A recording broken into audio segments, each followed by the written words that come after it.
Aesop's Fables. Aesop's Fables refers to a collection of stories from ancient Greece. So, who is Aesop and what is a fable? Well, let's talk about fables first. A fable is a special type of story. There are three general characteristics of a fable. Firstly, fables usually are stories about animals.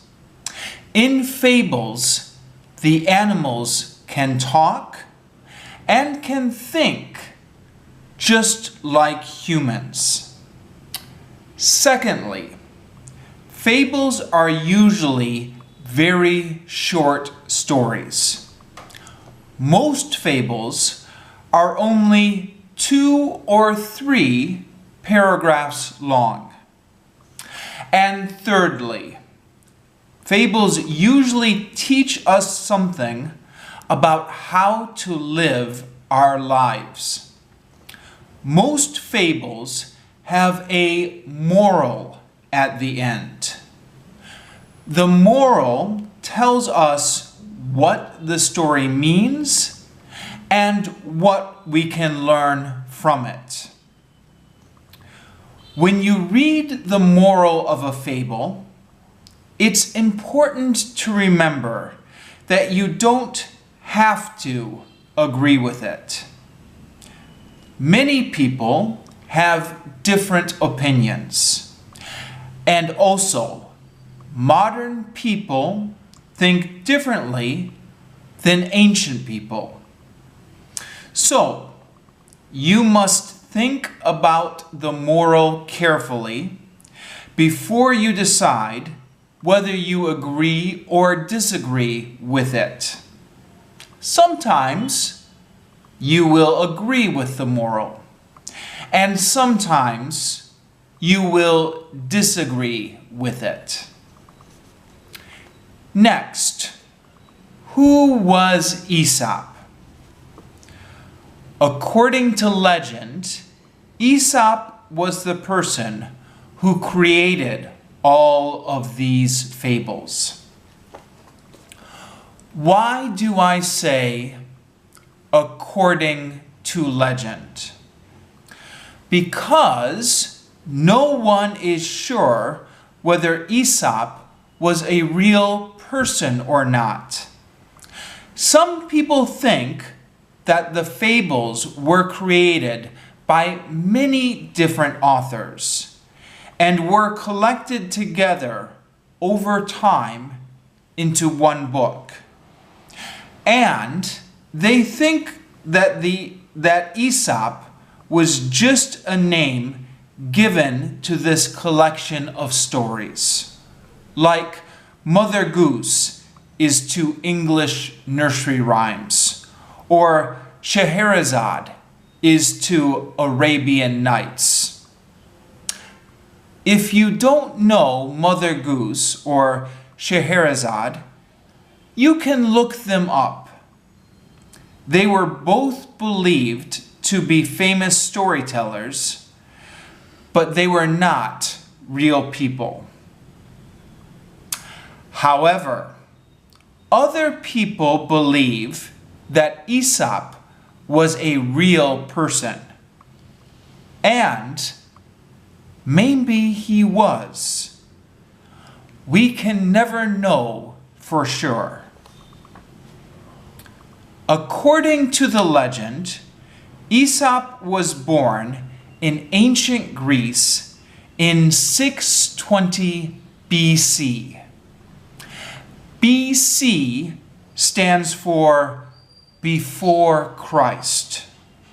According to the Christian calendar, Jesus Christ was born in the year 1. So, 620 BC is 620 years before the year 1. Esop was born as a slave. A slave is someone who is owned by someone else and has to work for them. Nowadays, we think that slavery is bad, but it was very common in the ancient world. According to legend, Aesop was very ugly, but although he was not handsome, he was clever. He could create very interesting stories, and people used to travel very far to listen to his stories. Because Aesop's stories were so popular, many people wanted him as their slave. He was sold to different masters, but eventually he was given his freedom. As a free man, Aesop became involved in politics. Politics means the activity of deciding the government. For example, deciding who the leaders of the country will be, or deciding what the laws of the country will be. Many great rulers and kings came to Aesop to ask for his advice. But Aesop would never give them his advice directly. Instead, Aesop would tell them a short story, a fable, and the kings and rulers would have to decide for themselves what the lesson of the fable was.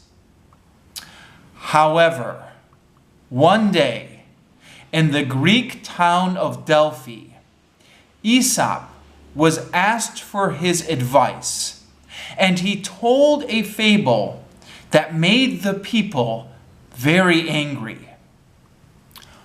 We do not know which particular fable Aesop told on that day.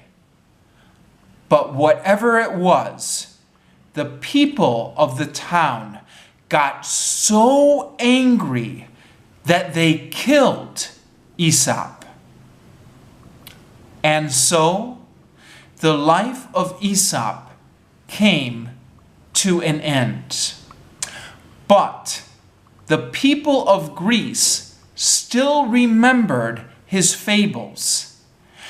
And many years later, we still remember these fables. You probably know many of Aesop's fables already. Do you know the story of the race between the turtle and the rabbit? Or the story of the boy who said he saw a wolf? Or the story of the ant and the grasshopper? The lion and the mouse? The town mouse and the country mouse? The fox and the grapes? The goose and the golden eggs? These stories and many more are Aesop's fables.